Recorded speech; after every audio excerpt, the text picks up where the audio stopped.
Hello investors, running Ravi finance में आप सबका स्वागत है। तो आज हम देखेंगे कि मार्केट में जितने भी इंडाइसेस हैं और बेंचमार्क जो आप सेट करते हैं उनको बीट कैसे किया जाता है। Most of the majority investors को बीट कैसे करें in the long run and consistently. Market में कोई भी एवरेज रिटर्न्स बना सकता है, एनीवन।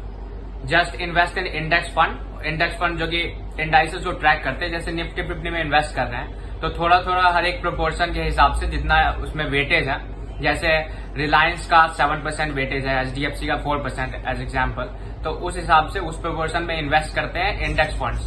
तो इंडेक्स फंड्स नॉर्मल रिटर्न देते हैं जैसे जैसे मार्केट रिटर्न देता है। मोस्ट प्रोमिनेंट कंपनी जैसा रिटर्न देती है उसी तरीके से, लेकिन अगर आप उसको देखते रहेंगे कंटिन्यूअसली तो उसी तरीके से रिटर्न देगा। लेकिन एवरेज रिटर्न्स को अगर एवरेज इन्वेस्टर्स को बीट करना है और आपको एस इन्वेस्टर बनना है मार्केट में, तो आपको सेकंड लेवल थिंकिंग सोचना पड़ेगा, कुछ और सोचना पड़ेगा बीट करने के लिए।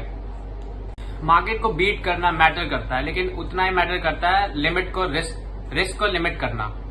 जैसे इन्वेस्टर्स को खुद में पूछना होगा कि वो एब्सोल्यूट रिटर्न्स चाहते हैं या रिलेटिव रिटर्न्स चाहते हैं। अगर मार्केट 50% लूज करता है, यानी कि मार्केट अपना वैल्यू 50% से खो देता है, तो आप अपना वैल्यू 45% से खोते हैं, तो ये भी एक विनिंग है, विक्ट्री है। अगर मान लीजिए निफ्टी 50 50% डिक्लाइन किया और आपका पोर्टफोलियो जस्ट 45% डिक्लाइन किया, तो आप 5% के उसमें मार्केट को बीट कर रहे हैं। लेकिन क्या फायदा इस 5% का अगर आप अच्छे से बीट ना कर रहे हो उसको। तो सक्सेसफुल इन्वेस्टिंग का डेफिनेशन यही होता है कि आप एक तो मार्केट को बीट कर रहे हैं, जितना मार्केट रिटर्न बना के जनरेट करके दे रहा है रिटर्न्स, उसको बीट कर रहे हैं, और दूसरे अलग इन्वेस्टर्स से अपने आसपास के इन्वेस्टर्स या मेजॉरिटी ऑफ द इन्वेस्टर्स को बीट कर रहे हैं, तब आप एक सक्सेसफुल इन्वेस्टर कहलाएंगे। आपको पेशेंस दिखाना होगा, पेशेंट रहना होगा और अपने आप को सही समय देना पड़ेगा मार्केट को बीट करने के लिए। You are not looking for short term windfalls. आपको शॉर्ट टर्म गेन्स ट्रेडर्स की तरह नहीं बनाना है, रियल वेल्थ बनाना है इन द लॉन्ग रन।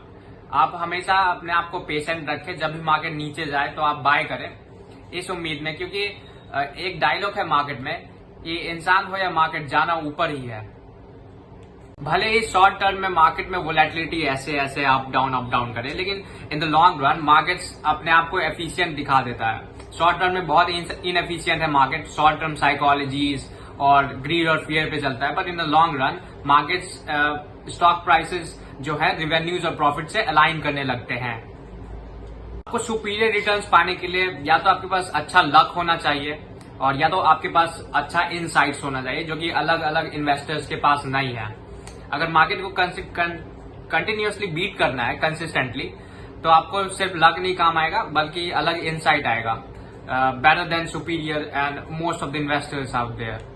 जैसा बास्केटबॉल में हम लोग बोलते हैं you can not coach height, तो ऐसा नहीं होगी कि बास्केटबॉल कोचिंग से आपका हाइट बढ़ जाए।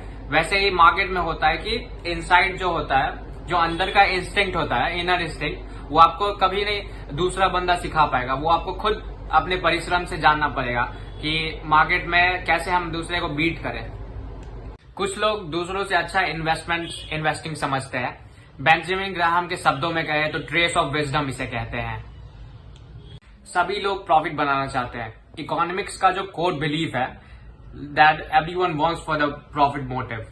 प्रॉफिट मोटिव के लिए सब वर्क करते हैं, और आप जितना भी मटेरियल सक्सेस देखते हैं सबके पीछे प्रॉफिट्स है। It's about money. ये कोर बिलीफ जो कि प्रॉफिट मोटिव का है, वो मार्केट को बीट करना और भी हार्ड बनाते जाता है। Millions of people are competing for that $1 of gains, that $1 of gain. तो जैसा इसमें लिखा हुआ है, the person who's a step ahead, जो एक स्टेप आगे है सबसे, वही ज्यादा पैसा बना सकता है और मार्केट को कंटिन्यूअसली बीट कर सकता है। एंड अलग अलग फील्ड में जैसे कि मोर स्कूलिंग चाहिए, more time in the gym or the library, better nutrition, more perspiration, greater stamina और better equipment चाहिए दूसरों को बीट करने के लिए, and the consistent basis, on a consistent basis. But in investing where these things count for less, it calls for more perceptive thinking. Perceptive thinking चाहिए, जिसको second level thinking कहते हैं।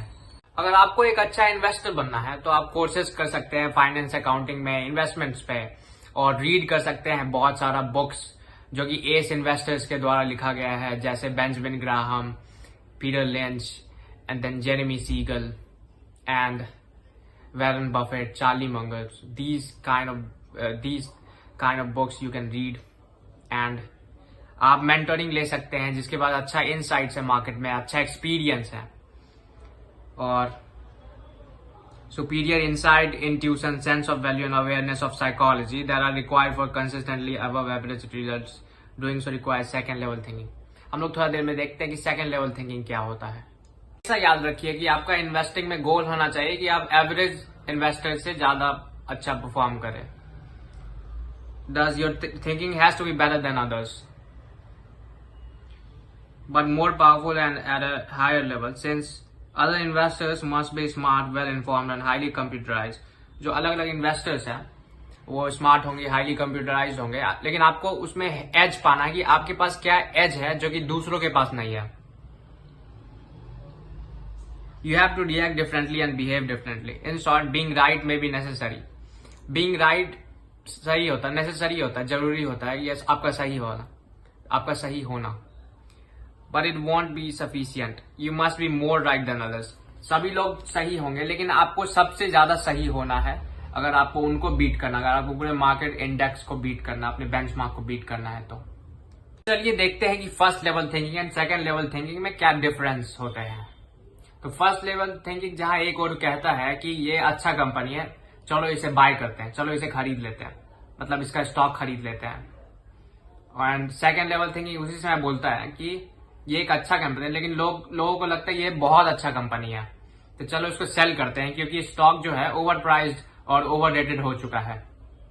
मोस्ट ऑफ द इन्वेस्टर्स जो market को beat नहीं कर पाते वो फर्स्ट लेवल थिंकिंग के हिसाब से सोचते हैं कि हेडलाइंस में पढ़ा हूं मैं एंड CNBC चैनल देखा हूं तो ये एक अच्छा कंपनी, इससे खरीद लेते हैं. लेकिन जो सेकंड लेवल थिंकिंग के हिसाब से सोचते हैं, जो सेकंड लेवल थिंक करते हैं, वो मार्केट को बीट करने के लिए इसको सेल करते हैं क्योंकि स्टॉक ऑलरेडी ओवर प्राइस है, उसको सेल करते हैं ताकि अच्छा मुनाफा बना सके वहां से. फर्स्ट लेवल थिंकिंग कहता है कि आउटलुक जो है वो बता रहा है कि लो ग्रोथ होगा, मतलब ग्रोथ कम होगा और इन्फ्लेशन बढ़ने के चांसेस है. तो वही सेकंड लेवल थिंकिंग कहेगा, फर्स्ट लेवल थिंकिंग कहेगा चलो सेल कर देते हैं क्योंकि लो ग्रोथ और इन्फ्लेशन बढ़ने वाला. सेकंड लेवल थिंकिंग उसी समय कहेगा कि सब सेल कर रहे हैं पैनिक में, इसलिए मैं कम भाव पे वो स्टॉक खरीद के बाद में अगर भाव बढ़ेगा तो ज्यादा दाम पे बेच के ज्यादा मुनाफा बना सकता हूं. जहां एक और फर्स्ट लेवल थिंकिंग कहता है कि कंपनी का जो एनुअल रिपोर्ट, क्वार्टरली रिपोर्ट जो इस बार आने वाला है उसमें कंपनी का रिवेन्यूज और अर्निंग्स फॉल करने वाला है, तो चलो इसको सेल कर देते हैं. लेकिन वही उसी दूसरी ओर सेकंड लेवल थिंकिंग कहता है कि चलो इसे बाय करते हैं क्योंकि मुझे लगता है कि एक्सपेक्टेशन से अच्छा आएगा, मतलब अर्निंग, रिवेन्यू और प्रॉफिट तो कम होगा लेकिन दूसरों जो स्ट्रीट का जो एक्सपेक्टेशन है उससे अच्छा आएगा, इसीलिए स्टॉक ऊपर जाएगा. चलो मैं अभी बाय कर देता हूं, बाद में बढ़ेगा तो बाद में सेल करके निकल जाऊंगा. ऐसे ही और भी सारे वीडियोस के लिए please like and subscribe to my channel and you can comment if you want any financial advice. So I will not be giving any financial tips or I will give financial tips, but I will not give any stock related tips. So and the fact that SEBI will catch me out, so I'll not be giving tips. But you can ask any finance related, economics and investment related question in the comment section. So thank you so much. Thanks for watching my video. We'll see you in the next video.